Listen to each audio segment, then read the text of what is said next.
Black Sabbath are an English rock band, formed in Birmingham 1968, by guitarist Tony Iommi, bassist and lyricist Geezer Butler, drummer Bill Ward, and singer Ozzy Osbourne. Black Sabbath are often cited as pioneers of heavy metal music. Formed in 1968 as the Polka Tulk Blues Band, the group went through lineup changes and renamed themselves Earth. By 1969, they had named themselves Black Sabbath after the film Black Sabbath, starring Boris Karloff, and began incorporating occult themes with horror-inspired lyrics and tuned-down guitars. The band's first show as Black Sabbath took place on August 30, 1969 in Workington. Signing to Philips Records in November 1969, they released their first single, Evil Woman, in January 1970. Their debut album, Black Sabbath, was released on Friday the 13th, February 1970, on Vertigo Records. Though receiving a negative critical response, the album was a commercial success and reached number 8 in the UK album charts. The band returned to the studio in June 1970. The new album was initially named War Pigs, which was critical of the Vietnam War. However, Warner changed the title of the album to Paranoid. The single, Paranoid, was released in September 1970 and reached number 4 on the UK singles chart, remaining Black Sabbath's only top 10 hit. The album reached number 12 in the US in March 1971, and would go on to sell 4 million copies in the US, with virtually no radio airplay. In February 1971, Black Sabbath returned to the studio to begin work on their third album. Following the chart success of Paranoid, the band were afforded more studio time, along with a briefcase full of cash to buy drugs. "We were getting into coke, big time," Ward explained. In July 1971, the band released Masters of Reality. The album reached the top 10 in the US and the UK, and was certified gold in less than 2 months.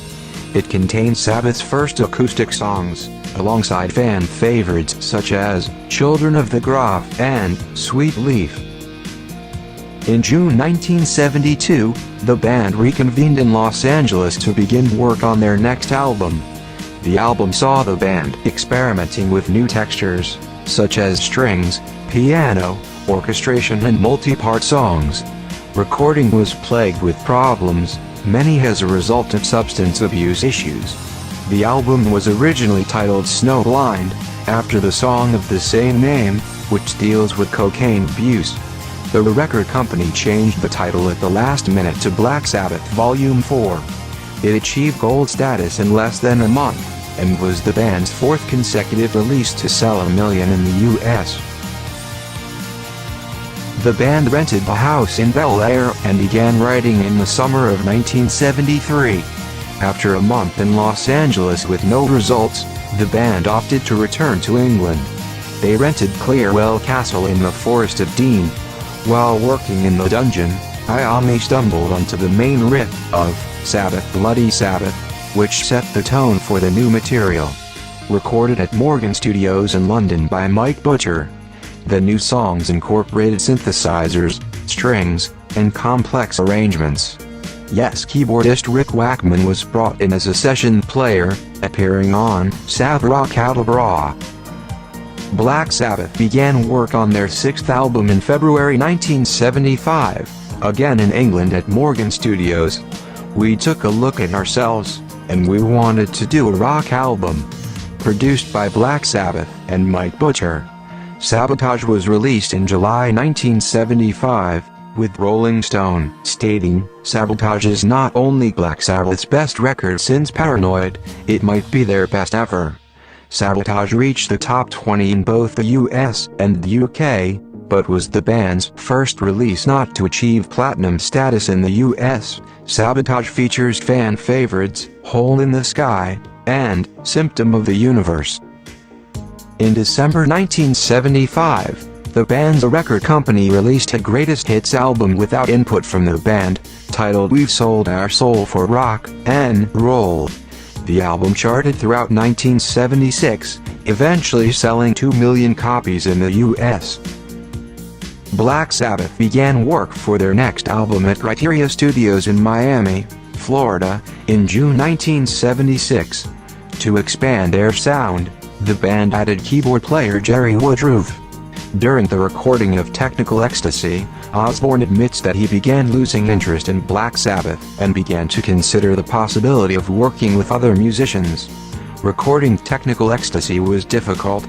By the time the album was completed, Osbourne was admitted to Stafford County Asylum in Britain.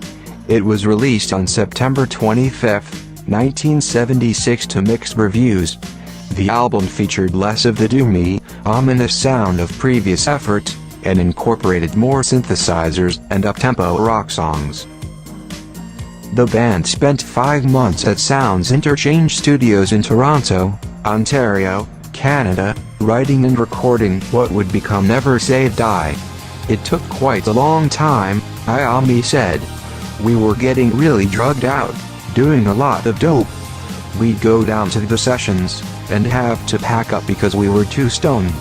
The album was released in September 1978, reaching number 12 in the UK, and number 69 in the US.